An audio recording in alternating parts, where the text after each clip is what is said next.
Hey mamas, welcome back. I'm Laura Wilkie with Down Home with Lemon Pie, and we're going to talk about a stay-at-home mama's daily schedule.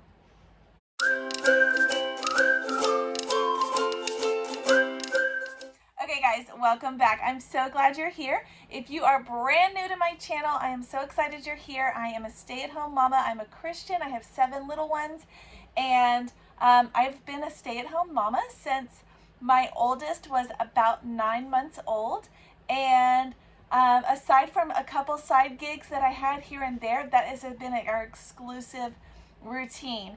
And we do homeschool, but so often, especially in my own life, when you start homeschooling, you're very gung-ho about having like a homeschool schedule. And we started homeschooling when my little one was really little. I had kind of a daily schedule because when we first started staying home, we had a home daycare, so I had like a kind of a daily homeschool schedule all the time since she was really small. And the problem with that for me actually was I was very scheduled as far as what we were going to do with the kids, but the house and the chores started to kind of fall by the wayside because I was so focused on making sure all the things got done for the kids or their schooling or whatever, and it was so easy to push all the other stuff aside and kind of forget that my first role is to be a stay-at-home mama and take care of these kids in that way. And taking care of your children is so much more than just making sure they are fed.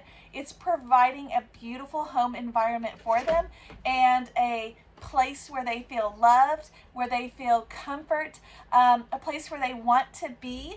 So once I figured that out, it took a couple years, but once I figured that out, then I started working on coming up with a schedule that was makes sense for doing all those other daily things. And since that time, I have had so many people contact me and ask, how do you do this? How do you do that? How do you rotate the laundry at the same time as you're cooking? Like, how do you fit everything in for the day? And I'm going to tell you guys, I have a ton of little mini schedules that kind of compact into one larger schedule. So this video is just going to be like our main day for me as a mama. I'm not going to focus a lot on all the little mini schedules, but I will try to do videos on that if you are interested. Like, I do have a breakfast schedule, that kind of thing. So if you're interested in those kinds of things, I will share that with you as well.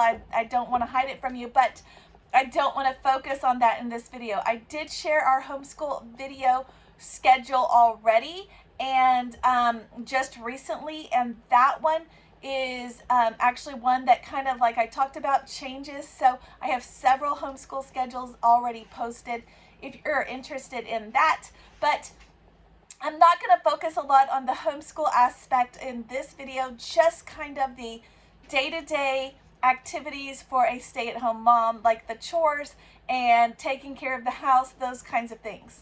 One last thing before we get started. This is Mother Culture Monday, so I am so excited to share with you guys every Monday tips and advice and encouragement for homemaking, for staying at home, for being a stay-at-home mama, for utilizing those God-given skills and those God-given rights to be a mama in the home. So that is what Mother Culture Monday is all about. It's about encouraging you mamas together. So if you have not already checked out the playlist, it is linked below. If you have not already joined me, if you have something to share, because I can learn so much from you mamas too, yeah, make your own video. Tag me on Instagram or Facebook. Let me know you did that. I would love to go look at it, and I will share it with my own community. So I want to create a community where mamas can be there for each other without the things that the world tells us about, you know, this mom's better and this mom's better and all that. We need to work together and be wonderful mamas who can all help and grow and learn from each other. We don't need to compare ourselves. So a whole nother video for that, to not get off on a side note, but I do want to say it is Mother Culture Monday, and I am so glad you are here. I know, in fact, I just saw on Instagram maybe 2 weeks ago a mama who posted her morning routine, and if that is truly her honest morning routine, wow, she is an awesome mama, because she got so much done, guys, and that is not me. I am super productive, and I am definitely a morning person, but I am not the crazy morning person who is up at 4 o'clock, 2 hours before the kids get up and all these things. I have done things like that in the past where I have tried to get up super early, and I just crash in the afternoon, and it is not good for our whole day. I'm not there present mentally for the children for the whole day. So I've actually kind of, I guess, grown from that. I saw that it wasn't working in our home, and I changed it. So I am not the mama who's getting up at 4 a.m. And cleaning the whole house and doing all the things. That is not me. Honestly, it may be some of you mamas, but when do you sleep? Honestly, because you surely cannot be full on ready to go for your children for the whole day and for your husband in the evening. If you are up, I don't know, maybe you are, maybe you're amazing, maybe you are, I don't know, on coffee all the time, I don't know, but that is not me. So if that's you, I guess kudos to you, but that's not me. So if that is not you as well, keep watching, and I'll tell you what we do instead. So what I do is I actually get up. Unfortunately, right now, the baby is getting us up super early for our home. So she gets me up about 6. And I say it's super early. It wouldn't normally be super early, except for that she is up about every 2 hours anyways. And so when you're up and down all night long, 6 a.m. is very early. As a whole, we actually have kind of a rule in our home that the children are not supposed to get out of bed until 7:30. And the reason I have that rule is because my kids were so excited to do all those things that they do in the morning, like watch TV or have cereal, whatever. And they wanted to do those things so much that I found that my kids were getting up earlier and earlier and earlier and claiming they couldn't get back to sleep, which would have been fine, except for a few hours later, as we all know, they would crash, and I knew that they had not gotten enough sleep to begin with. So I did make it a requirement. The kids all have a clock, and as soon as they could tell time, we taught them that you need to stay in bed until 7:30. If they get up before that, they're supposed to go back to sleep. But if they get up at 7 and they cannot truly go back to sleep, so if the clock does have a 7 at the first number, they can get up and play quietly or read a book. Something that will not wake up their siblings, because our kids do share rooms. And so that has worked really well, except for right now the baby gets up. And that was the other thing. I found that when I got up super early, the kids joined me.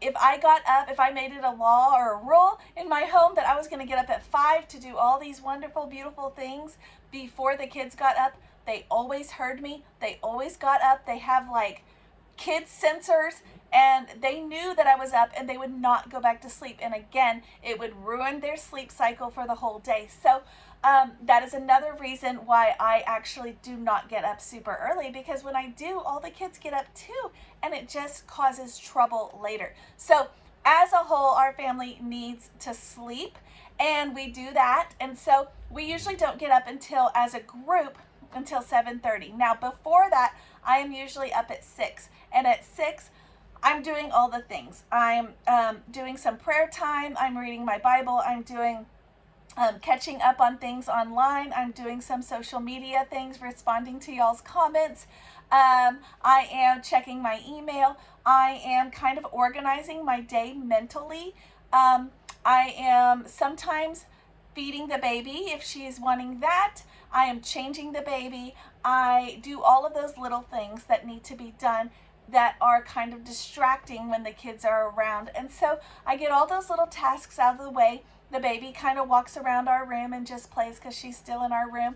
And, I kind of juggle all of that all together as a whole. From about 6, sometimes she goes back to sleep, which she really would need. From about 6 until 7, I do all of those little things, kind of checking on things online, just updating things that I might need to update or think about, things in our life, our grocery list, just all these things that need to be done that mamas never have time to do. That's when I'm doing that. At 7, like I said, the kids are encouraged to stay in their beds until 7:30. Because we're getting up so much earlier with the baby right now, I am letting them come on out at 7 because that's when I'm getting up.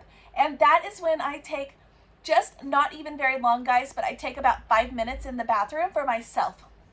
So I'm being completely honest with you guys, I do I have the kids have a show that they watch right now. It is Superbook, and they watch that. They get cereal on the couch or at the table with a bowl, and they kind of do that. They juggle the baby for just 5 minutes while mama goes to the bathroom, and I do all of the bathroom quick things, right?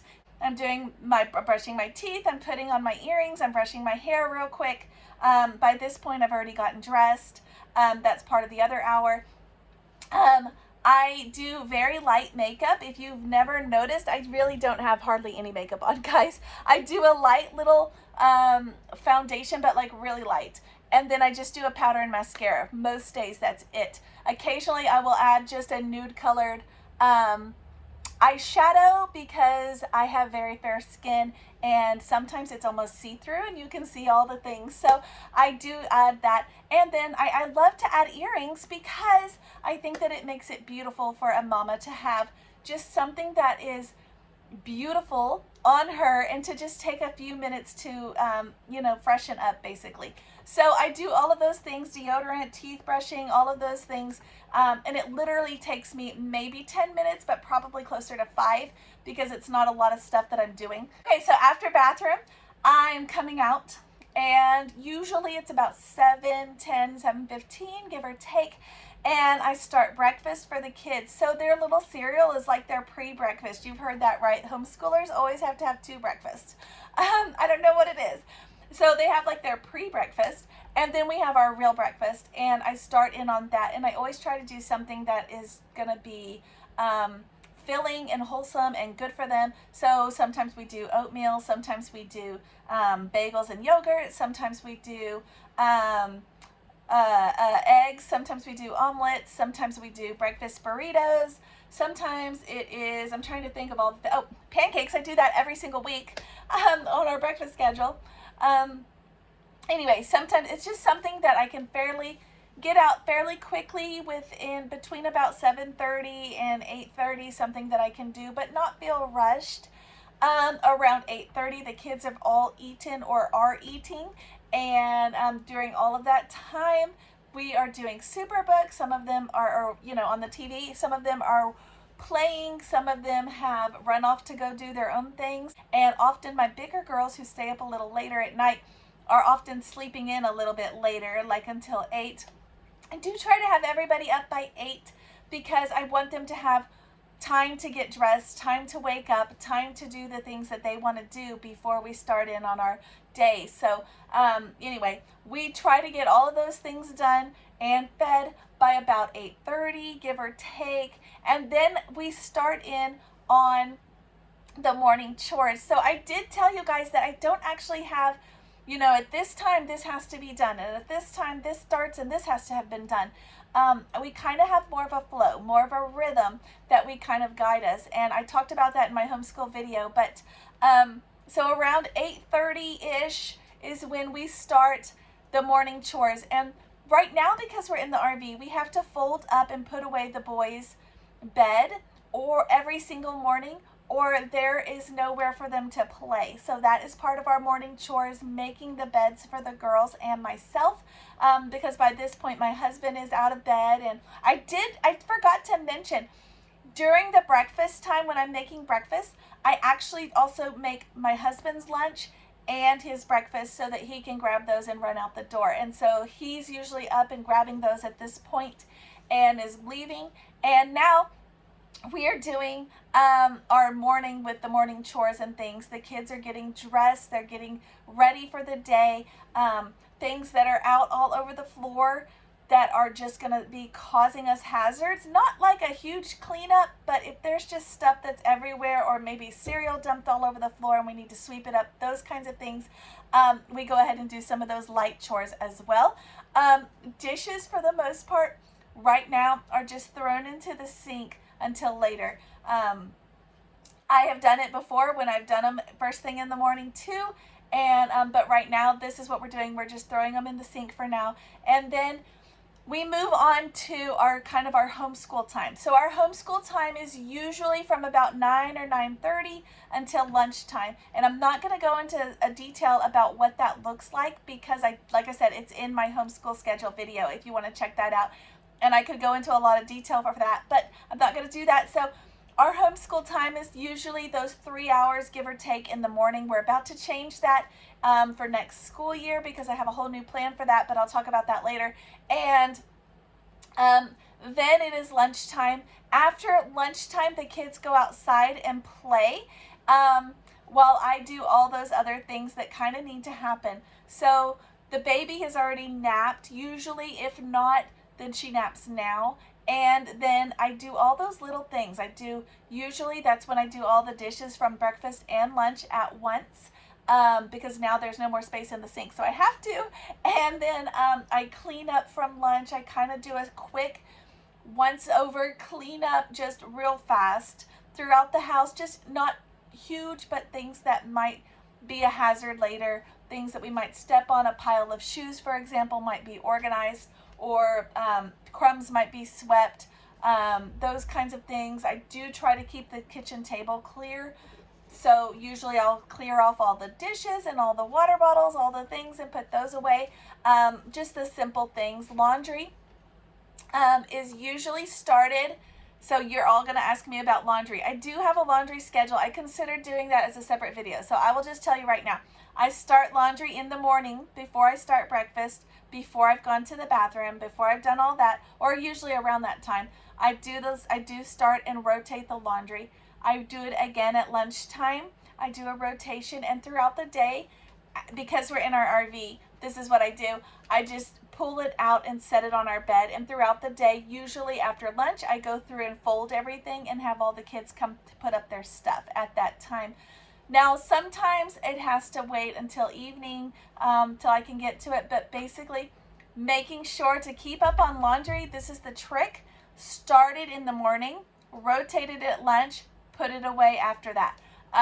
If I have a great laundry schedule for you guys, I might have to do a video separate on that because I do want to share with you guys my perfect one that has worked perfectly when we're in our house. But right now we're in our RV, so we're doing it a little differently. I think I'll probably do a house video on that as well because you would probably find it beneficial because I get questions about that all the time, especially from mamas who have, I would say, maybe 3 or more kids. The laundry piles up, and how do you do it? So I'm going to share a different video, I think, on that. But for right now, start it in the morning, move it at lunch, and then in the evening or afternoon, put it away. So that is what I'm doing for now. It's working pretty well, so I'm going to stick with that because it is working well, like I said.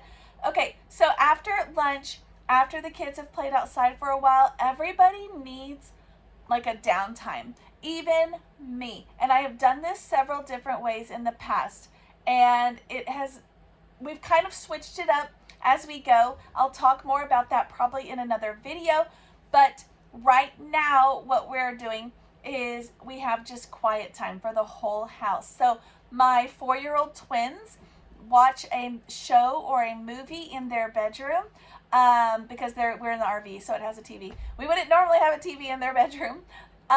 So they go do that. My bigger kids, my bigger 4, enjoy having time on their tablets. They have learning games. They have, we do have Roblox, but it is monitored with certain games they can play and certain ones they can't. They can't do the chat options.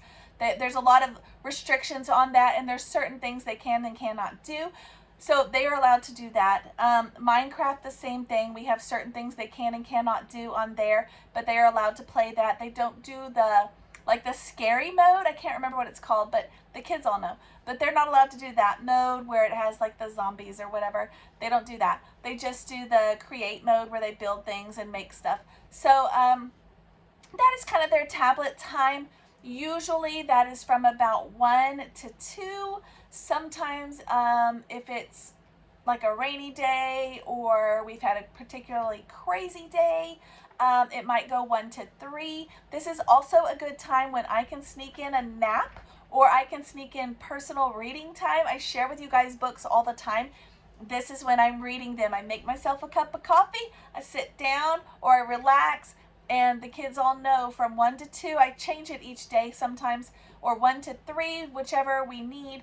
That's like quiet time for the whole house. They can read, they can play quietly, they can find something to do that is like that, and they almost always will choose catching up on a show or playing on their tablet or something like that. I do not feel like an hour or even 2 on their devices is too much. I know there's a lot of stuff in the media about that, like you don't want them to have too much tablet time, but my kids are so busy in other aspects of their life. They're active, they're playing outside, they're doing all kinds of other things that I do not think it is hindering their development at all. So I am not going to harp on that at all. I do think it is sometimes mama needs a break, and if that is how mama can get it, I think that's okay too. So after we have that, we do send them outside again to play. They're excited by that point because they're rested and kind of antsy from sitting still. So they go outside to play, and the rest of the afternoon is playtime for them while I do all the other things in the house. So this is also when I start tidying up, getting things ready for the evening for my husband to come back home from work. 4 o'clock is when I start dinner. I try to start it by 4 or 4:30 every day. If it's something that's going to take a little longer, I might start it at 3:30.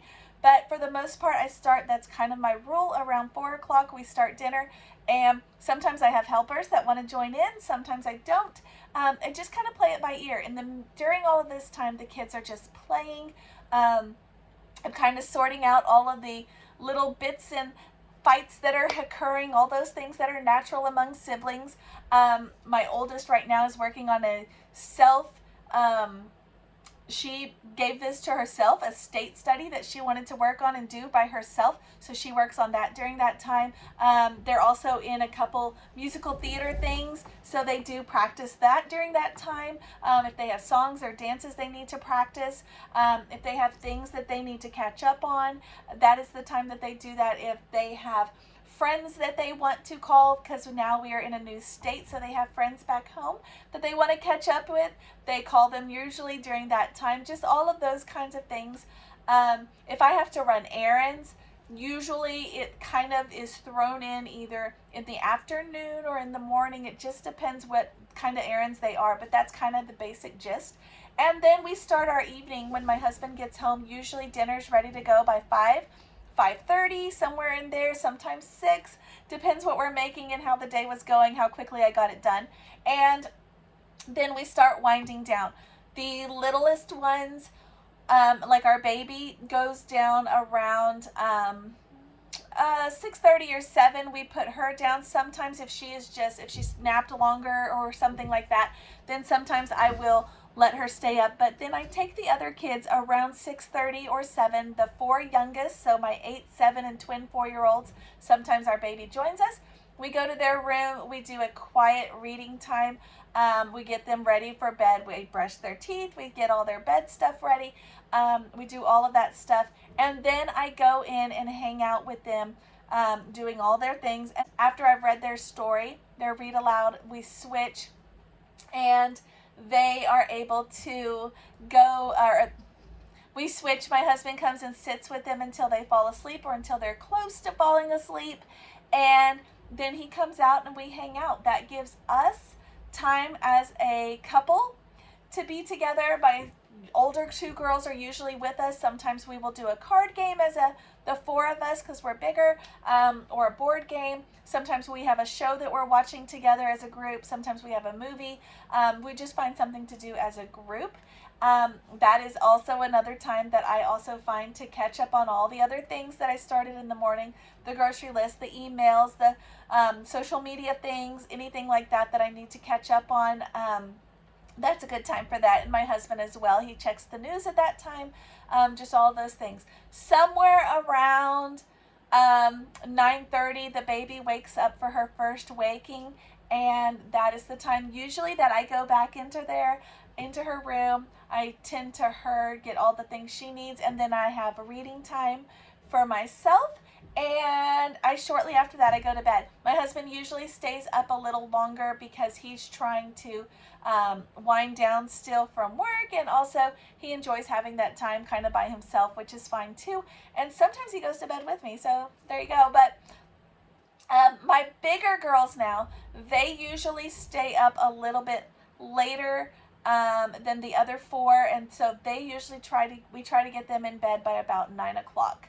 And so sometimes it works, sometimes it's a little bit different. It just depends, because that's the time, as you know, when they have all the things they want to tell you. So we do that as well. It kind of varies a little bit, but that's basically how our whole day goes. My husband goes to bed later so that he's available for the kids if they get up, if somebody's sick or has leg cramps. We have a lot of growing pains in our home, things like that. He's up tending to them so that I can at least get a start on sleeping, and then I'm up all night off and on with the baby, which is fine, and then we start over. So I know this video is so long. If you watched the whole thing and saw our whole day, way to go. This was such a long video, but that is how our day goes, and I wanted to share it with you guys because when I was first starting to be a stay-at-home mama, I did not realize how important it was for me to have a schedule. I kind of just jumped from thing to thing, and things got left behind, like I said. So it is so important to have a schedule, at least a rhythm, a rough idea of how you want your day to go through each day, and that helps so much, especially if you have, I would say, more than 2 kids. Anyways, guys, thanks for watching. It is Mother Culture Monday. Stay tuned for Watches Homeschool Wednesday, which is coming up in just a couple days, and I'll see you guys next time.